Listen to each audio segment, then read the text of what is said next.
माफी चाहती हूँ। हमारी टीम बड़े बड़े रिकॉर्ड को हासिल कर रही है, बैटिंग में, बॉलिंग में, जीत में। सबसे बड़ी गर्व की बात यह है कि हमारी एकता का प्रतीक है। हर मजहब के लोग, अलग अलग मजहब के लोग, अलग अलग प्रदेशों से खिलाड़ी, अलग अलग भाषा बोलने वाले खिलाड़ी सब एकजुट होकर हमारे देश के लिए लड़ रहे हैं। तो आज यहाँ खड़े होकर सबसे पहले मैं कहना चाहती हूँ कि हम सब प्रार्थना कर रहे हैं कि एक अच्छी तरह से जीते और उनको बहुत बहुत शुभकामनाएं देते हैं। आपकी तरफ से भी, मेरी तरफ से भी टीम इंडिया को ऑल द बेस्ट। मेरे साथ बोलो, जीतेगा, जीतेगा इंडिया, जीतेगा इंडिया, जीतेगा इंडिया। ये महान योद्धा कॉमरेड भीम जी, रामजी गोंड जी और वीरांगना सावरकर जी की धरती है। यहाँ आकर मुझे बहुत बहुत गर्व होता है। आपका इतिहास रहा है कि जल, जंगल, जमीन के लिए आप लड़े हैं, अपने आत्मसम्मान के लिए, अपने स्वराज के लिए, अपने स्वाभिमान के लिए। हमेशा से आपके इतिहास में आपने ये लड़ाई लड़ी है। आपको याद होगा कि मेरी दादी जी, जिनको आप इंदिरा अम्मा कहते हैं, वो भी आपके लिए लड़ी, आपके अधिकारों के लिए। आज उनका जन्मदिन है, उनको याद करते हुए ये बात याद आती है कि उनके दिल में आपके समाज के लिए, आदिवासी संस्कृति के लिए, आदिवासी समाज के लिए कितनी श्रद्धा थी। हमेशा कहती थी कि आपकी जो संस्कृति है वो दुनिया की सबसे अच्छी संस्कृति है, क्योंकि वो कहती थी कि आपकी संस्कृति सिखाती है कि जल का, जंगल का, जानवर का, जमीन का, सबका सम्मान करते हुए ही आगे बढ़ सकते हैं। उन्होंने आपकी समस्याओं को बहुत गहराई से समझा। जो बुजुर्ग बैठे हैं यहाँ, उनको याद होगा वो आती भी बहुत थी यहाँ से, तेलंगाना से संसद सदस्य भी रही। जिस समय उनकी हत्या हुई थी उस समय यहीं से, तेलंगाना से ही वो संसद सदस्य थी। आपको याद होगा कि किस तरह से आपकी समस्याओं को समझने की कोशिश करती थी और क्या क्या किया उन्होंने आपके लिए। 7 लाख एकड़ जमीन की पट्टे दिए, आपको जमीन पर अपना जो अधिकार था उसको पहचान कर आपको फिर से वो अधिकार दिया। वो जानती थी कि ये जमीन आपकी है, इसीलिए उन्होंने ये पट्टे दिलवाए। इंटीग्रेटेड ट्राइबल डेवलपमेंट की एजेंसियां बनाई, ट्राइबल सब प्लान में लाखों घर बनाए उन्होंने, पैसा कानून लागू कराया जिसमें आपको अपने ऊपर स्वशासन का अधिकार मिला। आप ये कानून बना कि आपकी जमीन कोई और नहीं ले सकता। ये काम इंदिरा जी ने किया था। इंदिरा जी के बाद कांग्रेस की सरकार ने फॉरेस्ट राइट एक्ट लागू किया। इससे भी आपको जंगलों पर अपना अधिकार वापस मिला। देखो, एक सोच होती है। आप भी इंदिरा जी को याद करते हैं। 40 साल गुजर गए जब से इंदिरा जी की हत्या हुई, लेकिन आज भी गांव-गांव में, पूरे आपके प्रदेश में खास तौर से, लेकिन पूरे देश में इंदिरा जी को जहाँ भी हम जाते हैं उनको लोग याद करते हैं। कई बार मुझे भी लगता है कि ऐसी शख्सियत होंगी कि मैं किसी छोटे से गांव में, दूर इलाके में चली जाती हूँ और वहाँ भी मुझे कोई कहता है कि जब आपकी दादी जी आई थी तो हमारी दादी जी ने उनके लिए खीर बना के दी थी। तो इस तरह की जो यादें हैं, जो पूरे देश की जो जनता की यादें हैं, वो अभी भी ताजा है, अभी भी जिंदा है। तो मैं आपसे पूछना चाहती हूँ कि जब इंदिरा जी को याद करते हैं तो क्यों याद करते हैं? बहुत सारे नेता आए गए, बहुत सारे नेताओं ने आपके लिए काम किया, उनको इस तरह से आप क्यों याद करते हैं कि आज भी आप उनको इंदिरा कहते हैं? इसकी वजह यह है कि जितना प्यार आपने इंदिरा जी को दिया, उतना प्यार इंदिरा जी ने आपको भी दिया। जितना सम्मान आपने उनको दिया, उतना ही सम्मान उन्होंने आपको दिया। जितनी श्रद्धा आज भी आपके दिलों में उनके लिए है, उतनी ही श्रद्धा उनके दिल में आपके लिए होती थी। तो एक रिश्ता था आपके और उनके बीच में, और उस रिश्ते के आधार पर उन्होंने काम किए, उस रिश्ते के आधार पर उन्होंने राजनीति की, उस रिश्ते के आधार पर उन्होंने आपका विकास किया। तो एक सोच होती है कुछ नेताओं में और कुछ पार्टियों में, एक सोच होती है कि देखो, जो भी जनता देती है हम नेताओं को, हमारे राजनीतिक दलों को, हमें सत्ता देती है, हम उनकी वजह से पहचाने जाते हैं, हम उनकी वजह से आज मंच पे खड़े होते हैं। ये सब जनता देती है हमें। और एक सोच होती है जो एक राजनीतिक पार्टी के सिद्धांतों के समय के तरह से खड़ी होती है नेताओं के दिलों में, नेताओं के दिमाग में। और वो ये सोच होती है कि जनता सर्वोपरि है, कि सबसे ऊंचा जनता है। मतलब कि आपने हमें जो कुछ दिया, उसके बदले में हमारा कर्तव्य बनता है कि हम आपके लिए काम करके दिखाएं। और इसका मतलब है कि एक विजन हो हमारा, कि तेलंगाना को किस तरह से आगे बढ़ाएं, कि आपके आदिवासी समाज को किस तरह हम आगे बढ़ा सकते हैं, आपको मजबूत कैसे बना सकते हैं। मेरी बहनें बैठी हैं, ये सोच होनी चाहिए कि अपनी बहनों को आगे बढ़ाने के लिए हम क्या कर सकते हैं। तो ये एक राजनीति का एक तौर तरीका है और एक सोच है जो कुछ राजनीतिक दलों में है, हमारी कांग्रेस पार्टी में है। आपने खुद देखा, चाहे इंदिरा जी हो, चाहे सोनिया हो, मेरी माता जी, जिन्होंने देखा कि आपके दिल में एक दर्द है, जिन्होंने देखा कि तमाम नौजवान युवा शहीद हो रहे हैं, क्योंकि आपको अपना एक प्रदेश चाहिए था। आप चाहते थे कि आप अपने आप, जो आपकी पुरानी इतिहास की बात मैंने की, कि आपका अपना राज हो और कि आपका एक प्रदेश बने जो आपके लिए हो। सोनिया जी ने आपकी बात सुनी, आपके दर्द को पहचाना और उन्होंने तेलंगाना के लिए प्रयास किया, तेलंगाना का प्रदेश बना। तो देखिए, ये कांग्रेस पार्टी की सोच है। लेकिन आज तेलंगाना में क्या परिस्थितियां हैं? आज ये परिस्थितियां हैं कि 10 सालों से केसीआर जी की सरकार चल रही है। जितने भी आपके सपने थे, आपने क्या सपने देखे थे? आपने विकास का सपना देखा था, आपने सपना देखा था कि जो सरकार आएगी वो आपके विकास के लिए काम करेगी। एक नया प्रदेश बना था तेलंगाना, आपको लगा कि इस नए प्रदेश में हमारी आवाज पहचानी जाए।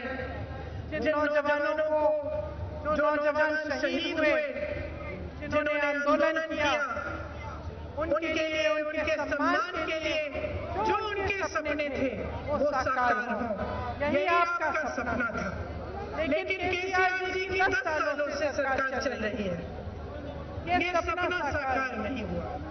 आपके चाहे रोजगार के सपने थे, चाहे शिक्षा, स्वास्थ्य की सुविधाओं के सपने थे, चाहे विकास के सपने थे, वो एक सपना तोड़ा गया।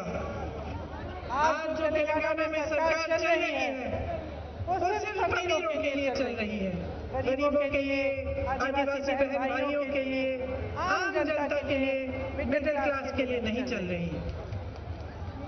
वोट में देखिए, 4 लाख से अधिक आवेदन आप लोगों ने भरे, लेकिन आज तक आपको जमीन नहीं मिली। आप पे जुल्म किया है, अत्याचार किया है, आपकी सुनवाई नहीं हुई। केसीआर जी ने लाखों एकड़ जमीन बांटने का वादा किया था, लेकिन वो वादा आज भी पूरा नहीं है। यहाँ पे अगर नौजवान हैं, हाथ उठाओ, कितने नौजवान हो? सब नौजवान। आपको रोजगार मिला है?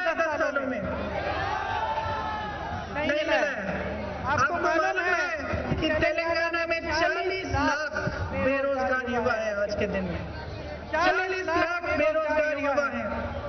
केसीआर जी कहते थे आपको बेरोजगारी का भत्ता मिलेगा, मिला? नहीं मिला।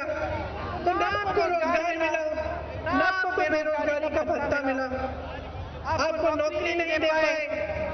केवल उन्होंने अपने परिवार को रोजगार नौकरी देने का काम किया है। उनके परिवार का एक सदस्य मंत्री बन गया, लेकिन आपके परिवारों में एक भी सदस्य को रोजगार नहीं दे पाए। आप पढ़ते हैं, लिखते हैं, मेहनत से अपने बच्चों को आगे बढ़ाने की कोशिश करते हैं। कोई खेती करता है, कोई कुछ और जॉब करता है ताकि अपने बच्चे आगे बढ़ पाए।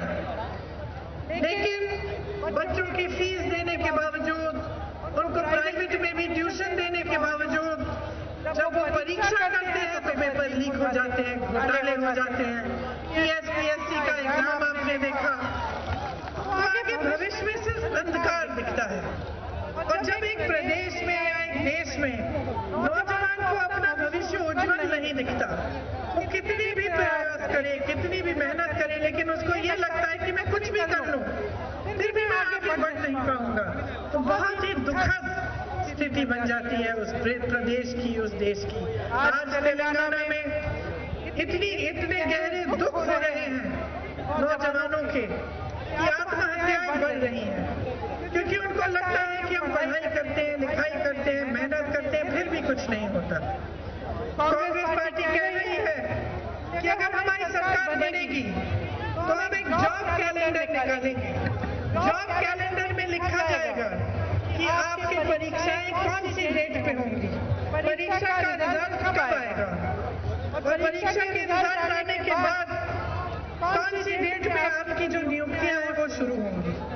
इसको एक जॉब कैलेंडर कहते हैं। और ये जरूरी इसलिए होता है ताकि फिर जो होना चाहिए वो ठीक कार्यक्रम से होता है। नहीं तो क्या होता है, काफी बच्चे परीक्षा दे देते हैं और महीनों सालों के लिए भी इंतजार करते हैं, लेकिन नियुक्तियां नहीं होती। इसीलिए हमारा प्रयास रहेगा कि एक जॉब कैलेंडर बने और उस जॉब कैलेंडर के तहत ही सारी जो परीक्षाएं हैं, नियुक्तियां हैं, भर्तियां हैं वो हो। इसके अलावा हम कह रहे हैं कि हम 2 लाख रोजगार देना चाहते हैं, और खास तौर से जो नौजवान शहीद हुए थे आपके तेलंगाना के आंदोलन में, उनके परिवारों को कम से कम एक रोजगार दिलाया जाएगा। युवा साथियों, एक बात सुन लीजिए, आपको जॉब चाहिए ना, तो इसके लिए एक कंडीशन भरना पड़ेगा कि आप केसीआर और केटीआर को आप जॉब मत दो। अगर आपको जॉब चाहिए तो आपको सरकार बदलनी पड़ेगी। आज पूरे प्रदेश में किसान परेशान है। आपके ऋण माफ करने थे वो भी नहीं किए। किसान की भी ये परिस्थितियां हैं नौजवानों की तरह कि वो बहुत ही परेशान है।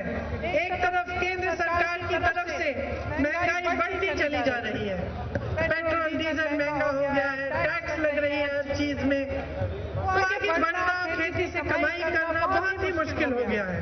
जहाँ जहाँ कांग्रेस की सरकारें हैं, उन प्रदेशों में हमने किसानों को केंद्र और बीजेपी की जो नीतियां हैं उनसे बचाने के लिए हमने किसानों को के लिए खास स्कीम बनाई है।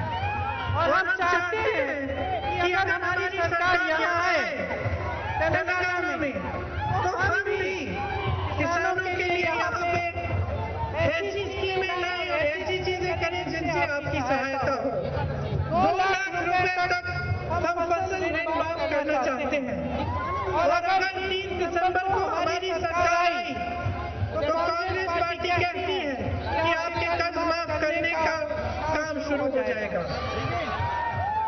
कई लोगों के पास भूमि के रिकॉर्ड नहीं है।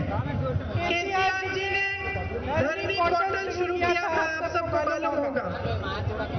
उस समय कहा था कि उसमें रजिस्ट्रेशन का काम होगा, लेकिन बाद में पता चला कि इसका गलत इस्तेमाल हो रहा है और आपसे उस पोर्टल के जरिए काफी जमीनें छीनी गई।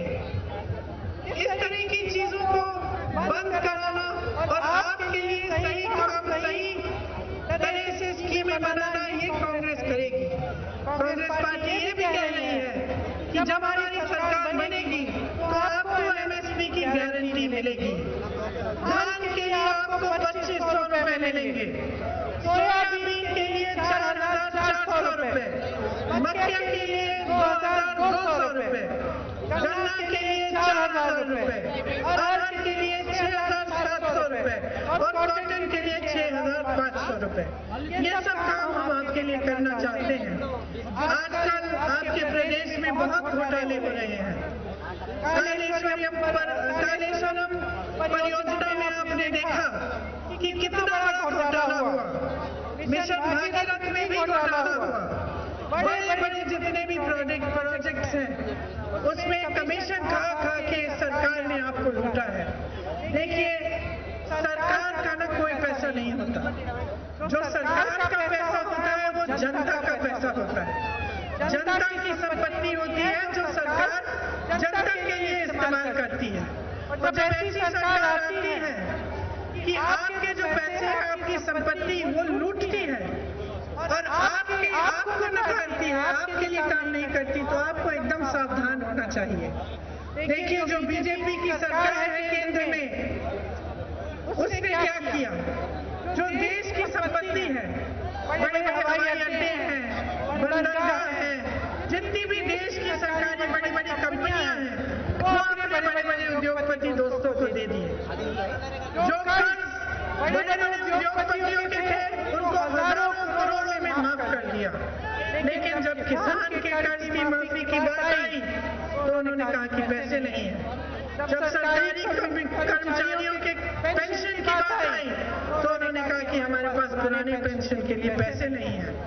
उसी तरह से जो तेलंगाना में सरकार चल रही है उससे आपका पैसा लूटा और आपके लिए अच्छी स्कीम बनाकर जमीन पे उन स्कीमों को लाकर आपकी सहायता करने के बजाय आपको लूटा।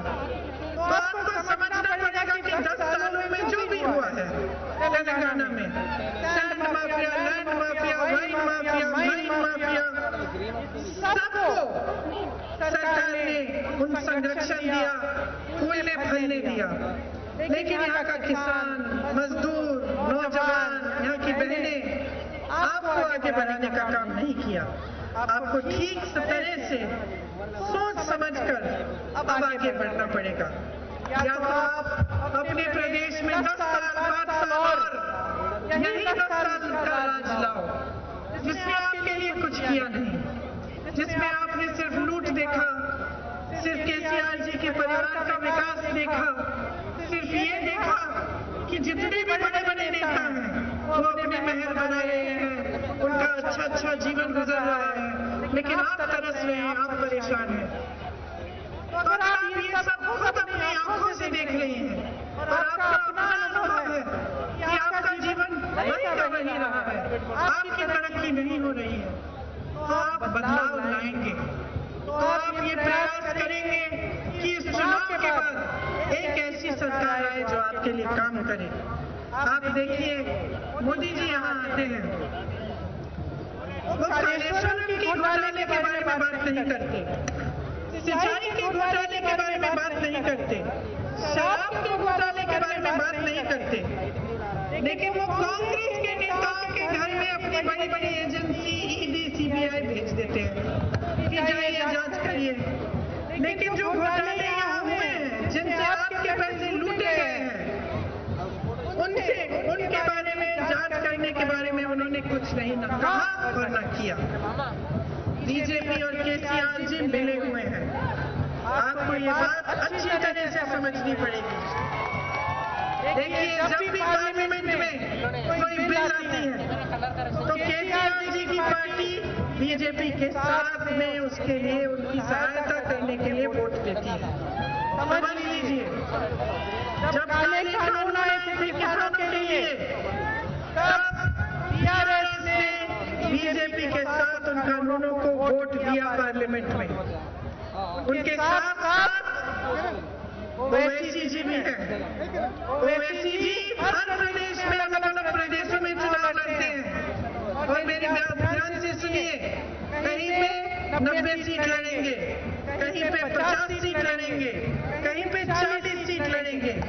तो तेलंगाना में 9 सीट क्यों लड़ रहे हैं? यहाँ पे तेलंगाना के प्रदेश में ओवैसी जी बीआरएस की मदद करते हैं और केंद्र में दिल्ली में बीजेपी की मदद बीआरएस करती है। तो इन तीनों की अच्छी सी मिली भगत है। आप बीजेपी को वोट दोगे तो इसका मतलब है आप बीआरएस को वोट दे रहे हो। आप एमआईएम को वोट देंगे तो इसका मतलब है कि आप बीआरएस को वोट दे रहे हो। तो आप अच्छी तरह समझ लीजिए, बीजेपी, बीआरएस और एमआईएम साथ नाटू कर रहे हैं। कांग्रेस पार्टी कह रही है कि तेलंगाना के लिए हमारी 6 गारंटी है। सबसे पहले महालक्ष्मी योजना, महिलाओं के लिए हर महीने 2500 रुपए आपके खाते में जाएंगे। मेरी बहनों, आपका जो जीवन संघर्ष है, मैं महिला हूँ, मैं समझती हूँ।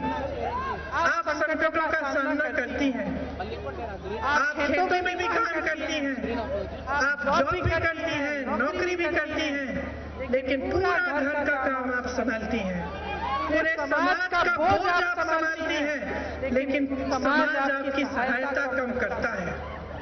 इसीलिए हम पहचानते हैं कि सारा बोझ समाज का आप उठा रही हो।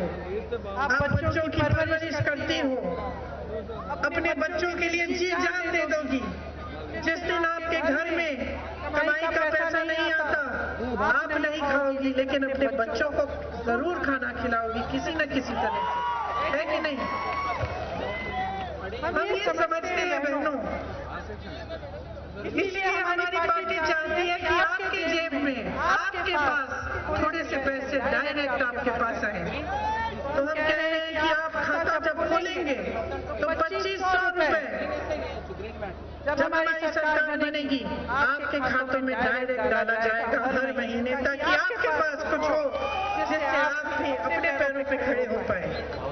500 रुपए में आपको सिलेंडर दिया जाएगा। और जो बस यात्रा है पूरे प्रदेश में, आपको मालूम होगा कि कर्नाटका में जब कांग्रेस की सरकार आई तो तब से ही पूरे कर्नाटका में जब एक महिला को बस से यात्रा करनी पड़ती है तो उसको बस यात्रा मुफ्त में मिलती है। हम चाहते हैं कि तेलंगाना में भी हम ये काम करेंगे। दूसरी हमारी गारंटी, राइट टू भरोसा। किसानों को सालाना 15,000 रुपए दिए जाएंगे, कृषि मजदूरों को 12,000 रुपए दिए जाएंगे सालाना, और धान पर 500 रुपए पर प्रति क्विंटल आपको बोनस मिलेगा। तीसरी गारंटी, गृह ज्योति, 200 यूनिट बिजली आपको फ्री मिलेगी। और ये बहुत जरूरी है भाइयों और बहनों, आपको 24 घंटे आपको बिजली हम दिलवाएंगे, मतलब 24 घंटे आपके घरों में बिजली आएगी। इंदिरा अम्मा इंदू स्कीम, जिससे घर बनाने के लिए आपको मुफ्त जमीन मिलेगी, मतलब जब आप घर बनाना चाहेंगे आपको जमीन फ्री मिलेगी, और 5 लाख रुपए की आपको मदद मिलेगी सरकार से। राज्य आरोग्यश्री आपको मिलेगा, जो बुजुर्गों के लिए 4,000 रुपए प्रति माह आपको पेंशन मिलेगा। इसके तहत तो जो बुजुर्ग हैं उनको घबराहट नहीं होनी चाहिए, हर महीने उनको थोड़ा 4,000 रुपए मिलेंगे पैसे, ताकि वो अपना गुजारा कर पाए। और 10 लाख का हेल्थ इंश्योरेंस मिलेगा। जहाँ कांग्रेस के प्रदेश है बहनों और भाइयों, जहाँ कांग्रेस के प्रदेश है वहाँ आज 10 से 25 लाख का इलाज फ्री में मिलता है। राजस्थान में ऐसे लोग हैं जिनको हार्ट का ऑपरेशन जिन्होंने कराया, पूरे पैसे सरकार ने दिए। इसलिए हम चाहते हैं कि तेलंगाना में भी 10 लाख तक आपको हेल्थ इंश्योरेंस मिले। युवा विकास के लिए युवा विकासन स्कीम बनेगी। वो घोषणा है कि छात्रों मदद मिलेगी और जिले में इंटरनेशनल स्तर के स्कूल बनेंगे। हमने ये काम कई प्रदेशों में किया है, राजस्थान में, छत्तीसगढ़ में। आज कांग्रेस की सरकार ने ये काम कर लिया है और हर जिले में इंग्लिश मीडियम इंटरनेशनल लेवल के पाठशाला बन रहे हैं। तो यहाँ पे भी हम बनाना चाहते हैं। अम्बेडकर आश्रम स्कीम के जरिए हम एसटी और एसटी परिवारों को 12 लाख रुपए दिलवाना चाहते हैं।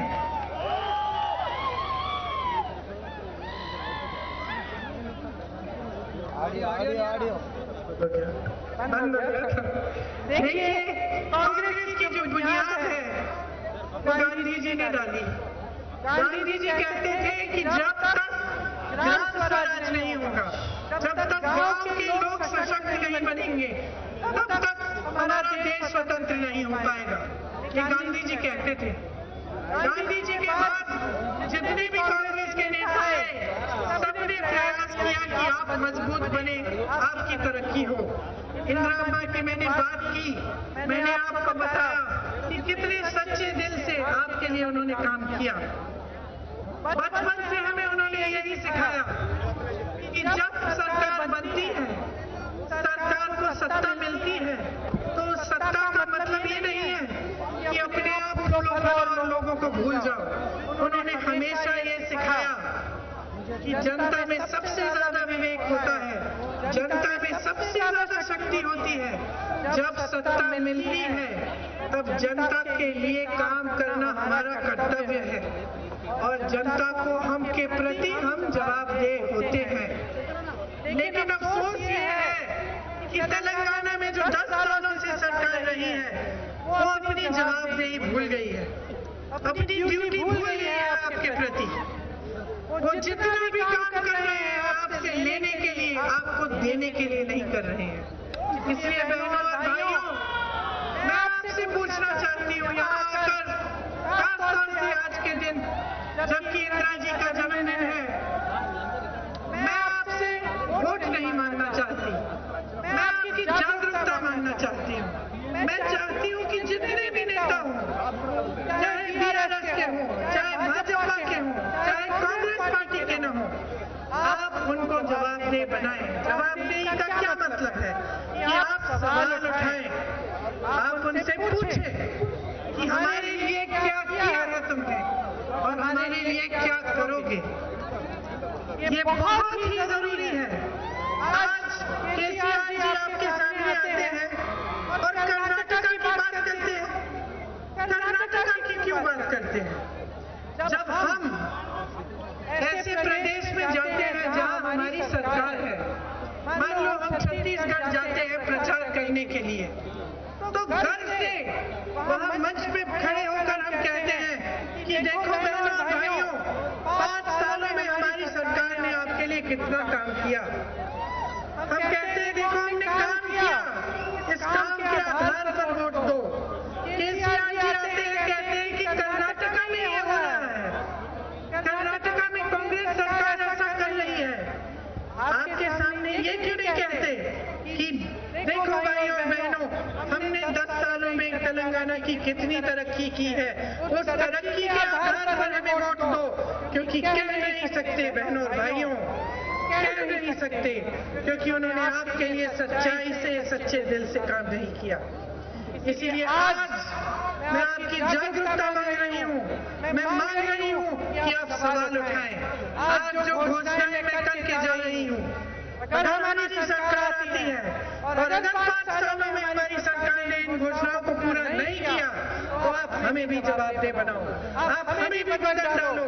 लेकिन आज आपका प्रदेश एक ऐसी मोड़ पे आ चुका है, ऐसी मोड़ पे आ चुका है कि अगर आप बदलाव नहीं लाएंगे तो आप इसी खाई में और 5 साल रहेंगे जिस खाई में आज है। आप यही तमाशा देखते चले आएंगे कि भाषणों में बड़ी बड़ी बातें, बड़ी बड़ी घोषणाएं और असलियत में धरातल पे सिर्फ घोटाले, सिर्फ भ्रष्टाचार और सिर्फ अपना स्वार्थ साधने की बात हो रही है। इस तमाशे को आप बंद कर दीजिए। बहुत देख लिया आपने, बहुत सुन लिया है। अब आपको चाहिए एक ऐसी सरकार जो आपके लिए काम करे। इसीलिए जागरूक बन के सोच समझ के अपने अनुभव को देखो। 10 सालों में आपकी तरक्की हुई है कि नहीं हुई है, बताओ मुझे। हुई है, विकास हुई है, विकास हुआ है, रोजगार मिले हैं, नए पाठशाला स्कूल बने हैं, मेरी बहन आप आगे बढ़ी हो, किसान की सहायता हुई है, नहीं हुई ना? तो आपकी जागरूकता आपको क्या बताती है कि आपके लिए 10 सालों में काम नहीं हुआ। इसका मतलब है कि बदलाव की घड़ी आ गई है। बदलाव लाओ, अपने प्रदेश को मजबूत बनाओ, अपने गांव को, अपने जिले को, अपने शहर को मजबूत बनाओ, अपने समाज को मजबूत बनाओ, ताकि आपको आगे बढ़ाया जा सके। और जितनी भी अच्छी अच्छी घोषणाएं जो कांग्रेस का विजन है, जो रोड मैप है आपके प्रदेश के लिए, वो कांग्रेस के नेता आपको बनाकर आपको काम करके दिखा पाए। आप सबको बहुत बहुत धन्यवाद। जाइए घर जाइए, मैच देखिए और खूब जोर से इंडिया टीम के लिए आप खूब जोर से पूरा अपना